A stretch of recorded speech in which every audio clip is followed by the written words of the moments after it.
যেতে দেবে না। আপনার মনে যা যা প্রশ্ন আছে, যা যা প্রশ্ন আপনি আমায় করতে চান এবং দর্শকরা যা যা প্রশ্ন করতে চান এবং আমি তার উত্তর দেওয়ার জন্য উৎসুক, আমি নিশ্চয়ই সেগুলোর উত্তর দিয়ে যাবো। একবারে একটু তালি দিয়ে সাহস যোগান সবাই মিলে।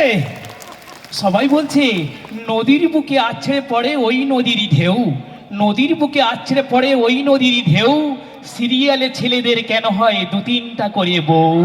এক্স্যাক্টলি, এটা আমারও প্রশ্ন, এটা আমারও প্রশ্ন যে কেন দুটো তিনটে বিয়ে হবে, আমরা এরকম কেন দেখাবো। বাট আমি একটা জিনিস তার আগে ক্ল্যারিফাই করে দিতে চাই, সেটা হচ্ছে যে আমাদের সিরিয়ালে যদি মেয়েদের মধ্যে কেউ চরিত্রবান হয়ে থাকে, অ্যাকচুয়াল চরিত্রবান, যে খুব ভালো চরিত্র ভালো যার, সে হচ্ছে মিশকা। কেন বলছি মিশকা ভিলেন, মিশকা ভিলেন, ও খারাপ কিন্তু চরিত্র খারাপ নয়। কেন খারাপ নয়? তার কারণ ডে ওয়ান থেকে যখন স্কুলে পড়তো সূর্যকেই ভালোবাসতো, কলেজে পড়তো সূর্যকেই ভালোবাসতো, এবং এখনো সূর্যের জন্য মরতেও পারে মারতেও পারে, অন্য কোনো ছেলেদের দিকে তাকায়নি। তাই আমার মনে হয় মিশকা মেয়েদের মধ্যে সব থেকে বেশি চরিত্রবান।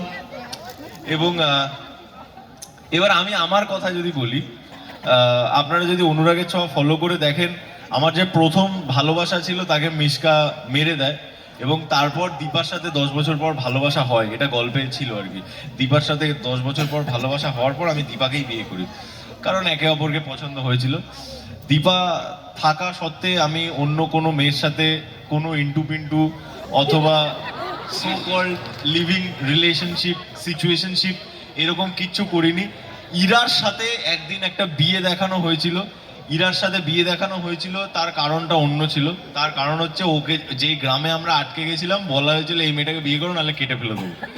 স্বাভাবিকভাবে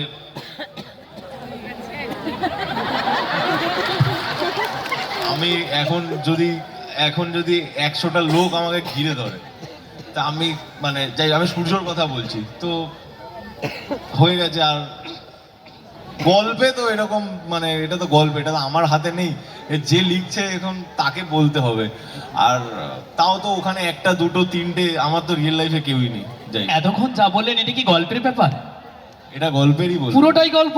পুরোটাই গল্প। কিন্তু দাদা ভাইরা জানতে যাচ্ছে, এক বৌদিমণি বিশেষ করে বারবার আমাকে খোঁচা দিচ্ছে, জিজ্ঞাসা করো না, জিজ্ঞাসা করো না। জিজ্ঞাসা করি তাহলে একবারে বৌদিমণি জিজ্ঞাসা করছে একটা ইন্টারেস্টিং ব্যাপার। উনি বলছে গ্রামের ছেলেরা প্রেমে ব্যথা পেলে কাঁদে হাউ হাউ, গ্রামের ছেলেরা প্রেমে ব্যথা পেলে কাঁদে হাউ হাউ, তোমার বাস্তব জীবনে সাথী হিসেবে এসেছে কি কেউ?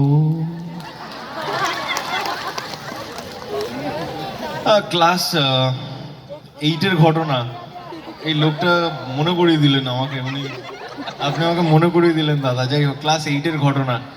আমি একটা মেয়েকে খুব পছন্দ করতাম, আমি মেয়েটাকে কোনোদিন বলতে পারিনি।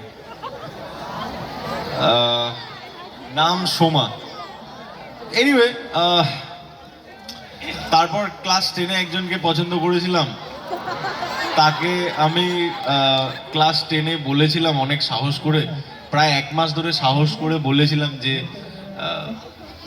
যা বলে ছেলেরা প্রপোজ করার সময়, আমি বলেছিলাম। তো সে আমাকে উত্তরে বলেছিল যে